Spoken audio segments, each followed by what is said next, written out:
లక్ష్మీ నరసయ్య. వత్సవాయి మండలం భీమవరం గ్రామం నుంచి వచ్చానండి. మిర్చి రైతునండి నేను. నాకు గత సంవత్సరంలో 4 ఎకరాలు మిర్చి వేస్తే బ్లాక్ త్రిప్స్ వచ్చి మిర్చి మొత్తం డ్యామేజ్ అయింది సార్. జగన్మోహన్ రెడ్డి గారు ఇన్సూరెన్స్ చేయటం వల్ల నేను మళ్ళీ వ్యవసాయం చేసి మీ దగ్గరికి రాగలిగాను సార్. Thank you sir. ఎంత నష్టపోయారు? నాకు 2 లక్షలు ఇన్సూరెన్స్ వచ్చింది. ఓకే. ఎప్పుడు కూడా ఏ ప్రభుత్వం ఇవ్వనంత దాదాపుగా 2987 కోట్లు ఒక్క సంవత్సరంలో ఇచ్చినటువంటి ఇన్సూరెన్స్ మొత్తం 2987 కోట్లు. ఏ ప్రభుత్వం ఒక్క సంవత్సరం కాదు 4 సంవత్సరాలు 5 సంవత్సరాల కార్పొరేట్ మిత్రులు కూడా ఇవ్వనంత. అది కేంద్ర ప్రభుత్వ భాగస్వామ్యం లేకుండా మొత్తం రాష్ట్ర ప్రభుత్వం భరించి ఇచ్చినటువంటి మిర్చి పైరు పుట్టిన తర్వాత ఫస్ట్ సారి ఇన్సూరెన్స్ ఇచ్చి ఏకైక వ్యక్తి జగన్మోహన్ రెడ్డి గారు అండి. ఎస్. ఓకే. బొమ్మారెడ్డి. మాది కృష్ణా జిల్లా కంకిపాడు మండలం చలేంద్రపాలెం గ్రామం. పంట చాలాసార్లు తుఫాన్లు వచ్చి చాలా నష్టాలు వచ్చినాయి. కానీ జగన్మోహన్ రెడ్డి గారు వచ్చిన తర్వాత ₹1,00,000 పొసుకి వేస్తే రైతులు ఇదేంటి ₹1,00,000 మా పేరు పడతాం ఏంటి బ్యాంకులో అని ఆశ్చర్యపోయారు. మాగాటికి ₹6,000 వేశారు చిన్నగా గాలి వచ్చి పడిపోతే. ఇదేంటి ₹6,000 మా అకౌంట్లో పండియి, ఇది జగన్మోహన్ రెడ్డి గారు వేశారా, అసలు ఏంటి ఇదంతా, అసలు ఏంటి జగన్మోహన్ రెడ్డి గారు ₹1,00,000 ఎత్తు ఏంటి పొసుకు, అసలు అరట్లికి పడిపోతే ₹10,000 వేశారు. ఇక జగన్మోహన్ రెడ్డి గారు ప్రభుత్వం వచ్చిన తర్వాత రైతాంగం అంతా చాలా హాయిగా ఉన్నారు. వ్యవసాయం ఇంకా చదువుకున్న వాళ్ళు కూడా వచ్చి వ్యవసాయం చేయాలని మంచి కోరికగా ఉన్నారు. నిజం. మా ఊర్లో జర్మనీ వెళ్ళి విద్యాసాగర్ రెడ్డి అనే అక్కడ జర్మనీలో ఎంఎస్ చేసి వచ్చి ఇక్కడ వ్యవసాయం చేస్తాడు. మా ఊళ్ళో చాలామంది మా ఊళ్ళో చదువుకున్న వాళ్ళంతా హైదరాబాదు అట్టా ఇట్టా ఉద్యోగాలు చేసి వచ్చిన వాళ్ళంతా వ్యవసాయానికి ఇలా వ్యవసాయం చేస్తున్నారు. సొంత భూములు కౌలు తీసుకుని కూడా వ్యవసాయం చేస్తున్నారు. ₹1 కూడా మీరు కట్టాల్సినటువంటి పని లేకుండా ఉచిత పంటల బీమా కింద వచ్చినటువంటి. అవును. అందుకనే మీకు తెలియకుండా అకౌంట్ లో పడింది కాబట్టి తెలియదు. ₹1 కూడా కట్టలేదు కాబట్టి ఆశ్చర్యంగా ఉంటుంది. మా చేను కాడికి వచ్చి పంట ఎప్పుడు నమోదు చేశారో మాకే తెలియదు, మా అకౌంట్ ఎప్పుడు తీసుకున్నారో మాకే తెలియదు.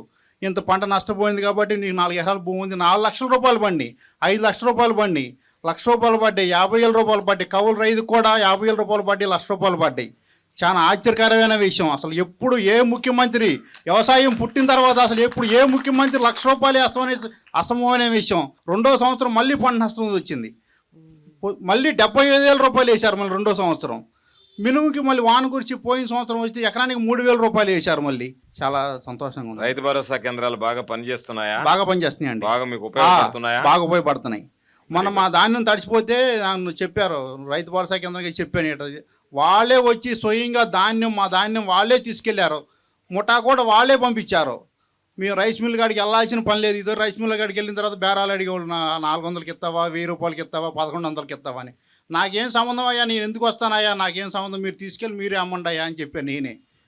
ఆ సిస్టమ్ తీసుకొచ్చినటువంటి వాడు జగన్మోహన్ రెడ్డి గారు. మీరు నేరుగా వెళ్ళావా, నీ కాటా వేయించుకున్నావా, అయిపోయింది నీ పని, నువ్వు వెళ్ళిపో, దాని మీదనే రాస్తాడు, నువ్వు ఎక్కడికి వెళ్ళాల్సినటువంటి పని లేదని. ఆ బాధ్యత అంతా అధికారులకు తీసుకెళ్లి వాళ్ళే అక్కడ దించుకొని ఇచ్చిన తర్వాత మీ అకౌంట్ లో డబ్బులు. అవునండి. మాది నందిగా మండలం కొండూరు అండి, జగ్గేపేట కాన్స్టిట్యూన్సీ అండి. మీ పేరు? ఎన్టీఆర్ జిల్లా దేవినేని రామారావు అండి. నేను 2020 నుంచి వ్యవసాయం చేస్తున్నానండి. మాకు సొంతం ఒక 20 ఎకరాలు ఉంది. నేను 30 ఎకరాలు మళ్ళీ కౌలుకి చేస్తామండి.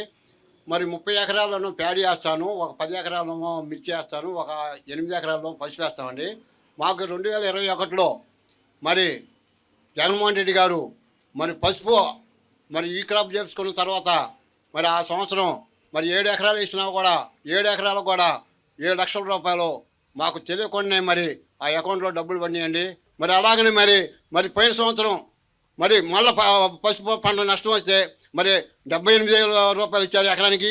మరి అలాగనే పోయిన సంవత్సరం మరి ఈ క్రాప్ ఇన్సూరెన్స్ చేసినా కూడా మరి రైతుల దగ్గర పసుపు పండి కొనలేకపోయినప్పుడు మరి గవర్నమెంట్ చర్య తీసుకొని మార్కెట్ ద్వారా ₹6,800 కొనుగోలు జరిగినది. ఇవాళ రేపు జరగబోయే 24 ఎన్నికల్లో కూడా చిన్నగా రైతులకు కూడా నష్టం ఏమైనా జరిగి ఉంటే జగన్మోహన్ రెడ్డి గారి ఆలోచించి దాని మీద ఒక నిర్ణయం తీసుకుంటారని మా ఆశాభావం వ్యక్తం చేస్తున్నాం. ఆంజనేయులు. నమస్కారం సార్. నా ఎన్టీఆర్ జిల్లా పరిటాల గ్రామం. గత ప్రభుత్వం చంద్రబాబు నాయుడు గారు రుణమాఫీ చేస్తానని మాటిచ్చాడు. రుణమాఫీ చేయకుండా రైతులను మోసం చేశారు. దానివల్ల రైతులు అదనంగా భారం డబ్బు కట్టాల్సి వచ్చింది, చెల్లించాల్సి వచ్చింది. జగన్మోహన్ రెడ్డి గారు రైతు భరోసా కింద ₹13,500 తూచ తప్పకుండా ఇస్తున్నారు. మళ్ళీ మన ప్రభుత్వం మరలా ఏర్పడిన తర్వాత రుణమాఫీ చేసే అవకాశాలు ఏమైనా ఉన్నాయా?